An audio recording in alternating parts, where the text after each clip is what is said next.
देखने का रास्ता एक है आंख, सुनने का रास्ता एक है कान, गंध ग्रहण करने का रास्ता एक है नाक, भोजन ग्रहण करने का रास्ता एक है मुंह, मलमूत्र विसर्जन करने का एक ही रास्ता नियुक्त है।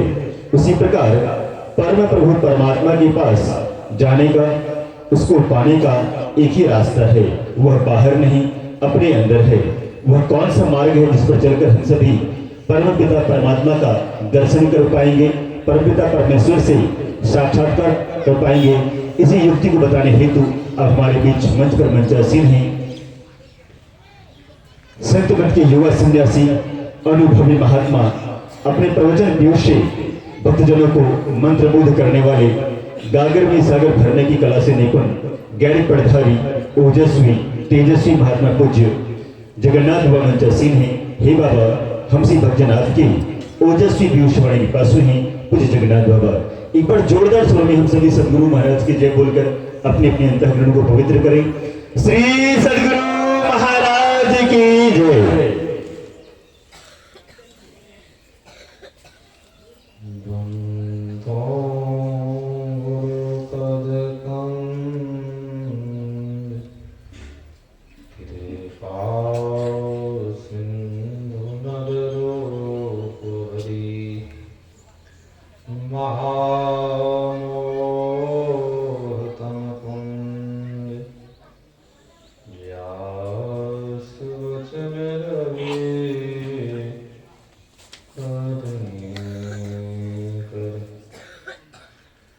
मंगलमूर्ति सद्गुरु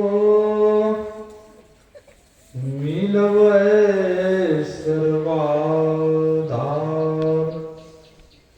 मंगलमय मंगल पुरम बिनवो बारंबार। मेरा मुझ में कुछ नहीं, जो कुछ है प्रभु तो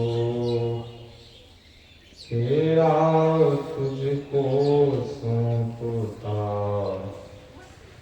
क्या लागत है ओ मोर।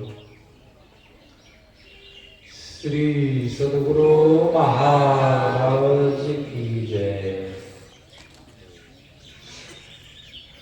परमाराध्य आराध्य जी की श्री जुगल चरणों में कोटि सहन मन। मंच पर मंचासीन पूज्यपाद आचार्य स्वामी श्री पूर्ण चेतन जी महाराज की श्री जुगल चरणों में कोटि सहन मन।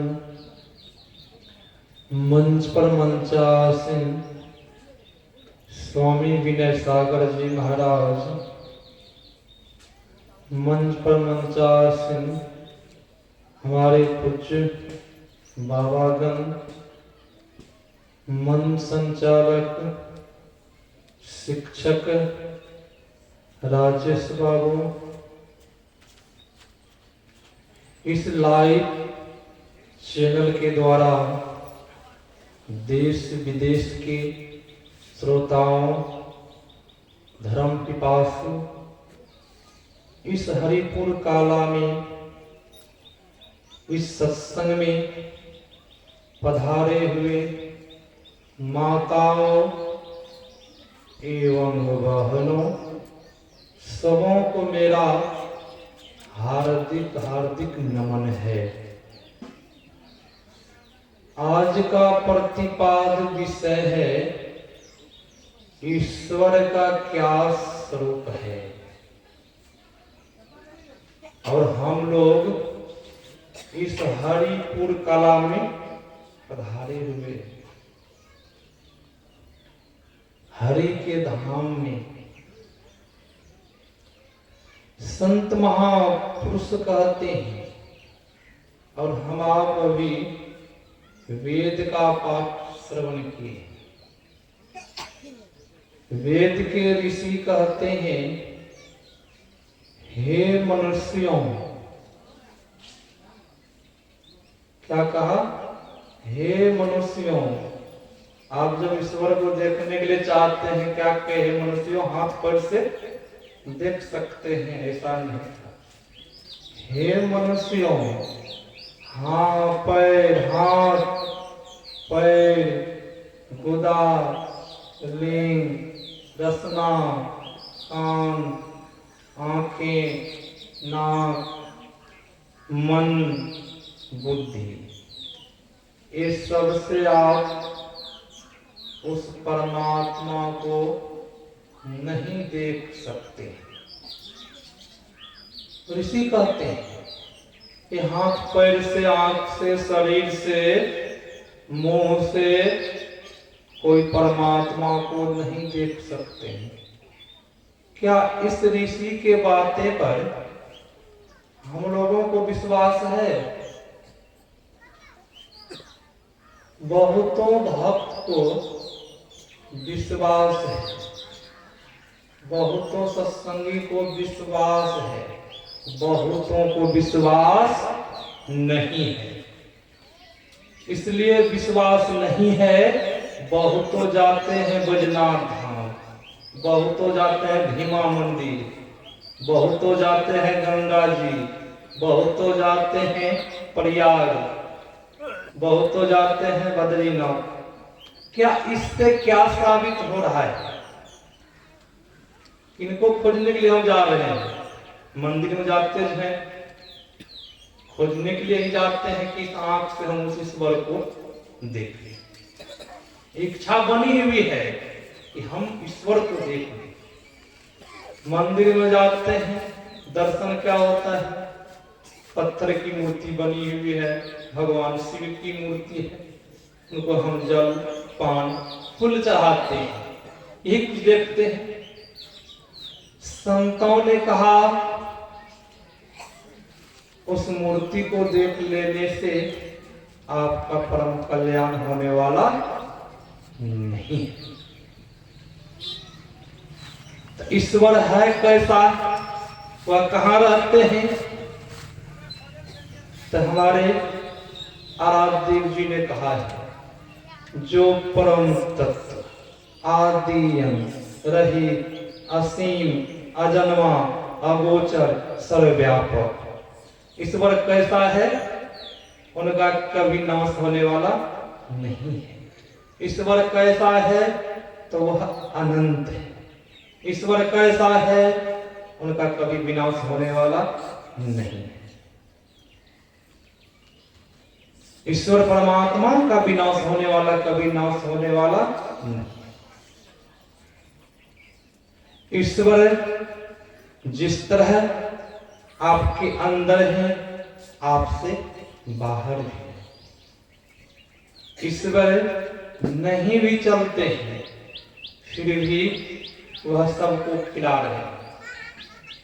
अपना ईश्वर नहीं खाते हैं, फिर भी सबों को खिला रहे हैं। ईश्वर परमात्मा सबों के अंदर है, अंदर से बाहर भी है। अब बहुतों को दर्शन ही नहीं हो रहा है। बहुत तो आकर के कहते हैं, महाराज मैं तो ईश्वर की इच्छा बनी हुई कि मैं ईश्वर का दर्शन करूं, अंदर में दर्शन ही नहीं हो रहा है। क्या जरा विचार किए क्यों नहीं दर्शन हो रहा है? इसका निर्णय किए कभी क्यों नहीं दर्शन हो रहा अंदर में? मतलब क्या है? मन चंचल है, इसलिए ध्यान में मन नहीं लग रहा। ध्यान में जब मन लगेगा तब ना कुछ देखेंगे अंदर में, इसलिए नहीं दिख रहे हैं। ईश्वर है कैसा? जिस तरह मेहंदी में लाली रहती है, क्या मेहंदी को माताएं ला करके हाथ में घसे लाली लग जाएगी? हाथ में लाली नहीं लगेगी। क्यों नहीं लगेगी लाली? उसके लिए रगड़ाई करना होगा। रगड़ाई करके वही मेहंदी जब लिखते हैं तो हाथ में मेहंदी लग जाती है। ठीक उसी तरह परमात्मा है। एक राजा ने जंगल शिकार खेलने के लिए गया। पहले जमाने में राजा लोग शिकार खेलते थे। राजा शिकार खेलने के लिए जंगल गया। राजा ने देखा मुनि बालक। मुनि बालक देखने में बहुत सुंदर था। राजा के मन में हुआ ये मुनि बालक मेरे साथ चले जाते, राजभवन में रहते, यहाँ तो इनको बहुत दुख होता होगा जंगल में। राजा ने उस मुनि बालक के पास पहुंचा। मुनि बालक से राजा निवेदन करते हैं। राजा कहते हैं पुत्र तुम मेरे साथ चलो। तो मुनि बालक ने कहा मैं आपके साथ राजभवन जाऊंगा तो वहां करूंगा क्या? तो राजा ने कहा जो मैं खाऊंगा वह तुझे भी खिलाऊंगा, महंगे से महंगे वस्त्र मैं पहनूंगा, मैं तुझे भी पहनाऊंगा, महंगे से महंगे गाड़ी पर मैं घूमता हूं, तुझे भी मैं घुमाऊंगा, जब मैं सोता हूं तुझे भी मैं सुलाऊंगा, सुंदर से सुंदर भोजन मैं खाऊंगा, तुझे भी खिलाऊंगा, और जब मैं सोऊंगा जो पहरेदार मुझे पहरा करेगा वही पहरेदार तुझे भी पहरा करेगा। मुनि बालक ने कहा मैं आपके साथ नहीं जा सकता हूं, राजन मेरा कुछ शर्त है। जब तुम मानने के लिए तैयार होंगे तब मैं शर्त अपना कहूंगा। राजा ने कहा मैं तुम्हारा शर्त मानने के लिए तैयार हूं, बताओ क्या शर्त है? मुनि बालक ने कहा मैं खाऊंगा तुझे नहीं खिलाऊंगा। मुनि बालक ने कहा मैं महंगे से महंगे वस्त्र पहनूंगा, तुझे वस्त्र नहीं पहनाऊंगा, मैं महंगे से महंगे गाड़ी में मैं घूमूंगा, तुझे नहीं घुमाऊंगा। मुनि बालक ने कहा मैं सोऊंगा तुझे जगा के मैं रखूंगा, शर्त मंजूर है? राजन ने कहा ये शर्त मंजूर मुझे नहीं है, ऐसा नहीं हो सकता है। तो मुनि बालक ने कहा मेरे मालिक ऐसे हैं, मेरे परमात्मा ईश्वर ऐसे हैं, वो मालिक अपना खुद नहीं खाते हैं, मुझे खिलाते हैं, अपना खुद वस्त्र नहीं पहनते हैं, मुझे वस्त्र पहनाते हैं, अपना खुद नहीं सोते हैं, मुझे सुलाते हैं। परमात्मा मेरा मालिक ऐसा है राजन, मैं ऐसा मालिक को छोड़ करके मैं आपके साथ नहीं जाऊंगा। तो ऐसा मालिक कौन है? तो परमात्मा है। वही परमात्मा सबों को चला रहे हैं। वह परमात्मा की सत्ता से कोई नहीं बच सकते। और उस परमात्मा को हम आप देखेंगे कैसे? इस आंख से सुना रहे थे, इस आंख से हवा भी नहीं दिखता है, तो वह ईश्वर कैसे देखेगा कि हवा का क्या रंग है, कोई बता सकते हैं? नहीं बता सकते। उपनिषद ग्रंथ में परमानंद गुरु महाराज जी कहने कृपा की, हवा का रंग हरा है, पृथ्वी का रंग पीला है, जल का रंग लाल है, अग्नि का रंग काला है, हवा का रंग हरा है, आकाश का रंग उजला है। गुरुदेव ने पदावली लिखा है। क्या हम लोगों को दिखता है पृथ्वी का किस रंग है? पृथ्वी, अग्नि का क्या रंग है, जल का क्या रंग है? जब ये सब को हम नहीं देख सकते हैं तो उस परमात्मा को कैसे देखेंगे? हैं? वह परमात्मा बहुत सूक्ष्म है। संतों ने कहा है मिट्टी से सूक्ष्म जल है, जल से सूक्ष्म अग्नि है, अग्नि से सूक्ष्म हवा है, हवा से सूक्ष्म आकाश है, आकाश से सूक्ष्म मन है, मन से सूक्ष्म बुद्धि है, और बुद्धि से सूक्ष्म गुरु का मंत्र है, गुरु के मंत्र से सूक्ष्म परमात्मा है।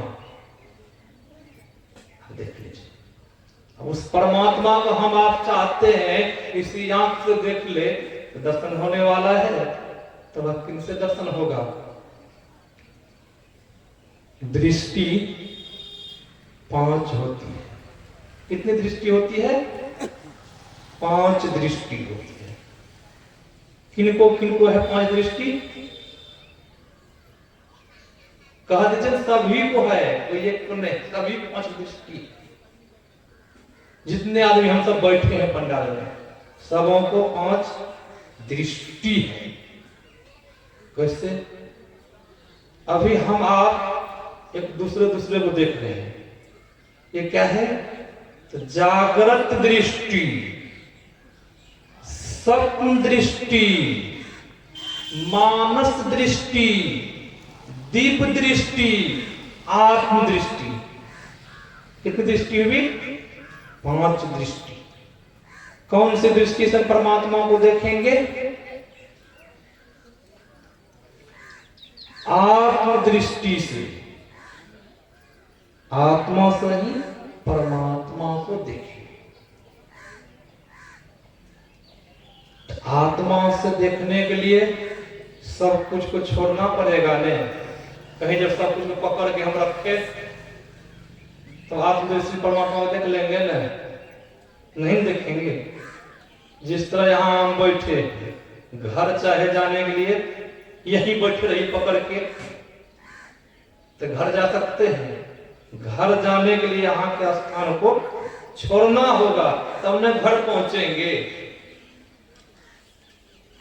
उसी तरह आप अपने घर जाने के लिए सब कुछ छोड़ना पड़ेगा। तो उस परमात्मा घर जाने के लिए क्या सब कुछ नहीं छोड़ना पड़ेगा? सब कुछ को छोड़ना पड़ेगा। जो सब कुछ छोड़ करके बच जाए वही परमात्मा। एक बार स्वामी जी विवेकानंद जी महाराज अमेरिका गए। स्वामी जी से कुछ सज्जन ने कहा, नवयुवक सज्जन ने, क्या स्वामी जी आप ईश्वर को देखें, परमात्मा को देखें? तो स्वामी जी ने कहा, मैं ईश्वर परमात्मा को देखा हूं। तो उन सज्जन को बड़ा आश्चर्य हुआ, क्या स्वामी जी मुझे भी ईश्वर परमात्मा को दिखा दीजिए? तो स्वामी जी ने कहा, ठीक है, मेरे साथ चलो जहां मैं जा रहा हूं। स्वामी जी आगे आगे, पीछे से वह सज्जन।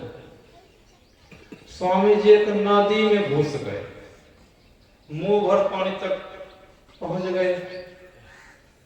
स्वामी जी ने क्या किए, मुंह भर पानी में उस सज्जन को गर्दन पर हाथ देते हैं और पानी में डुबा देते हैं। अब वो सज्जन चिल्ला रहा है।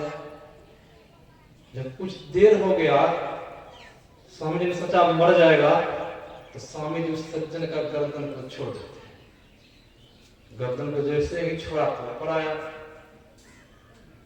और सज्जन कहते हैं मैं तो सोच रहा था कि आप महात्मा हैं, सन्यासी हैं, आप परमात्मा को सही में देखे होंगे। मुझे तो ये लग रहा आप नहीं सन्यासी नहीं महात्मा है, आप तो कसाई हैं।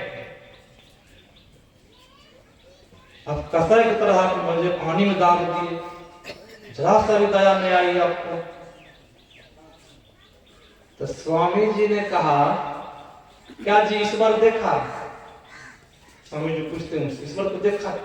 तो स्वामी जी आप ईश्वर उसमें पानी में देखे? हमको मारने के चक्कर में लग गए थे, मार ही देते उस पानी में। आप कसाई के जैसा आप दब दिए पानी में, अब ईश्वर हमें दिखा रहे थे उस पानी में। तब स्वामी जी ने कहा क्या जी जब मैंने पानी में गर्दन को दाबा था उस समय क्या सब देख रहा था? घर के सगे संबंधी को देख रहा था, संपत्ति, भाईचारा, समाज के लोग, कोई दिख रहा था? बोला स्वामी जी उस समय कोई नहीं दिख रहा था। मुझे तो ये हो रहा था कि ईश्वर परमात्मा मुझे कब छोड़ दे। स्वामी जी मुझे एक ही आप देख रहे थे कि हाथ कब छोड़ दे आप, मैं इस पानी से निकल जाऊं। मुझे एक आप ही आप दिख रहे थे उस समय, नहीं धन संपत्ति, गाड़ी घोड़ा महल कुछ नहीं दिख रहा था। मुझे यही देख रहा था, आप ही दिख रहे थे उस समय कि आप कब मुझे छोड़ दे।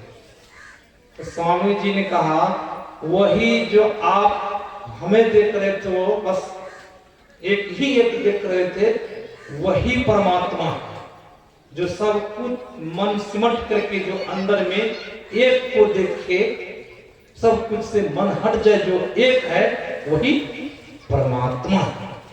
तब उस सज्जन को ज्ञान हुआ। सब कुछ इंद्रियां ग्रहण करना छोड़ दे, सब कुछ से मन हट जाए। स्वामी जी ने कहा सब कुछ से मन हट जाए, जो अंदर में एक बच जाए वही परमात्मा, वही ईश्वर है। तो ऐसा होगा अंदर में चलेंगे तब नहीं होगा। अंदर में चलने के लिए युक्ति जाननी होगी, तब ना अंदर में चलेंगे।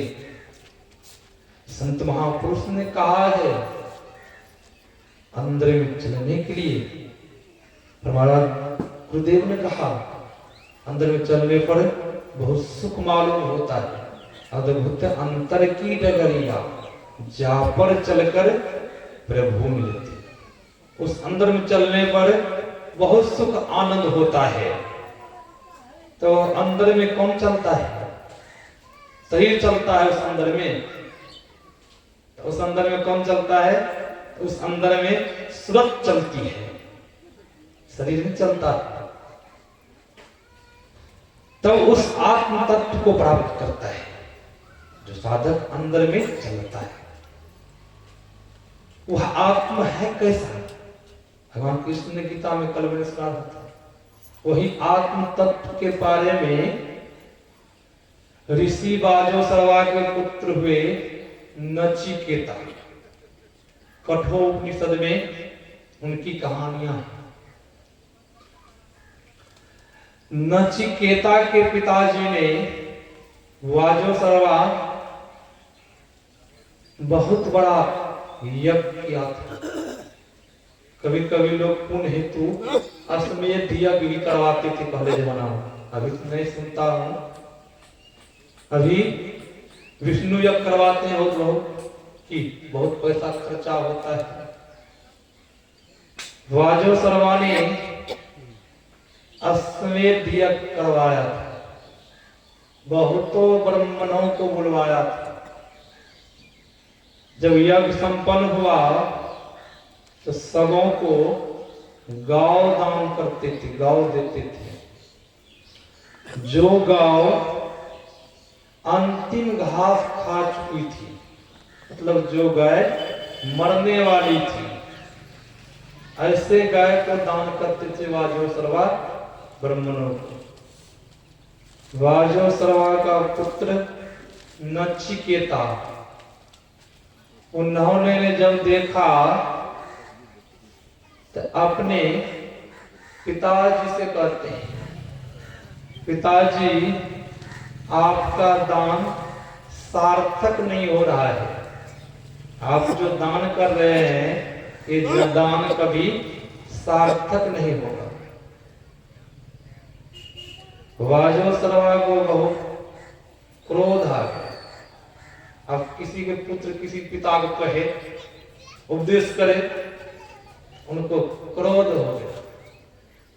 वो कहता है, वाजोश्रवारी नारायण, तुम मुझे सिखा रहे हो ऐसे गाँव दान नहीं करना चाहिए। बोला, हाँ पिताजी, मैं आप ही को कह रहा हूं। तो वाजोश्रवा कहता है, मैं क्या धन संपत्ति दान कर दूं? तो नचिकेता ने कहा, पिता के लिए सबसे मूल्य होता है पुत्र, धन संपत्ति से मूल्य कौन होता है? पुत्र। आप धन संपत्ति नहीं दान करेंगे, मुझे दान कर दीजिए। एक बार दो बार कहा, क्रोध में आदमी विवेक को बैठता है। वाजोश्रवा ने कहा, मैं तुझे जमराज को दान करता हूं। जब इस तरह कहा, नचिकेता ने जमलोक की तरफ चल दिया। अब रोकने के लिए जब उनका क्रोध शांत हुआ, अब रोकने के लिए गए नचिकेता को। नचिकेता नहीं माना, बोला, पिताजी आपने तो मुझे दान कर दिए हैं, मैं जाऊंगा। अब चल दिए। जब जमलोक पहुंचते हैं नचिकेता, तो जमराज कहीं गए हुए थे, जमदूत थे। जमदूत ने उनको रोका, बोला, अंदर नहीं जा सकते हो, जमराज कहीं गए। जमराज 3 दिन के बाद आए। मुनि बालक नचिकेता को देखा, नर के असर कोई शरीर लेकर के नहीं जा सकते। जमराज ने जमदूत से पूछा, तो जमदूत ने कहा कि मुनि बालक 3 रात 3 दिन से यही है।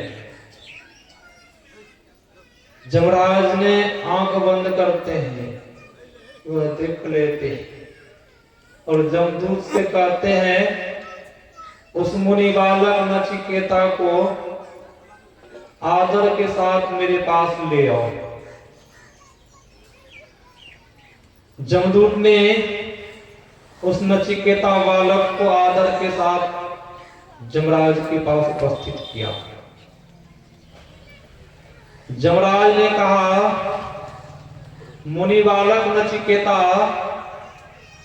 तुम 3 दिन 3 रात बीत गई, तुम मेरे दरवाजा पर रहा, भूखे प्यासे, तुम मुझसे 3 वर ले लो,